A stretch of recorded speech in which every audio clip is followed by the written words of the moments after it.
બિરલાએ ગુજરાતમાં 15,000 કરોડના રોકાણની જાહેરાત કરી છે. સંબોધન કરી રહ્યા છે વાઇબ્રન્ટ ગુજરાત સમિટને. ઉદ્યોગપતિઓ અને વિદેશી કંપનીઓના સીઈઓ પણ.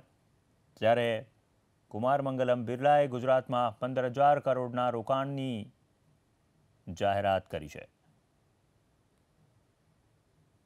તો વાઇબ્રન્ટ ગુજરાતમાં મુકેશ અંબાણી અને ગૌતમ અદાણી પણ હાજર છે.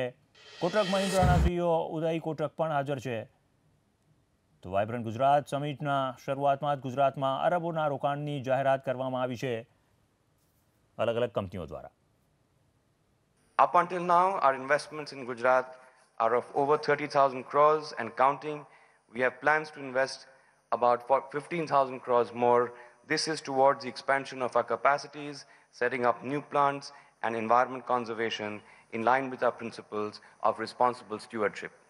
Amongst our major expansions feature Grasim's viscose staple fiber and chemicals plant at Vilayat and the Indian Rayon viscose filament yarn plant in Veraval. These entail an investment of rupees 7,500 crores.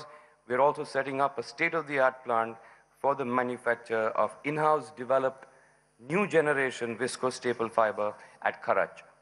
In Grasim's chemicals business, expansions include those in the caustic soda and epoxy plant at an investment of about 1,000 crores.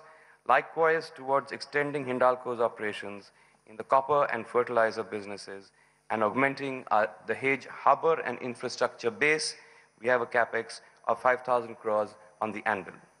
Yet another 1,000 crores has been allocated for our mining and mineral sectors and solar power businesses. તો 15,000 કરોડના રોકાણની જાહેરાત બિરલા ગ્રુપના કુમાર મંગલમ બિરલાની મોટું રોકાણ છે બિરલા ગ્રુપનું ગુજરાતમાં, અને એમાં વધુ 15,000 કરોડના રોકાણની જાહેરાત કરી છે કુમાર મંગલમ બિરલાએ વાઇબ્રન્ટ સમિટના તેમના આ સંબોધનમાં. તો અરબોના રોકાણની જાહેરાત વાઇબ્રન્ટ ગુજરાત 2019ની શરૂઆતમાં જ વેપાર ઉદ્યોગના વૈશ્વિક મહાકુંભ વાઇબ્રન્ટ ગુજરાતની આ શરૂઆત.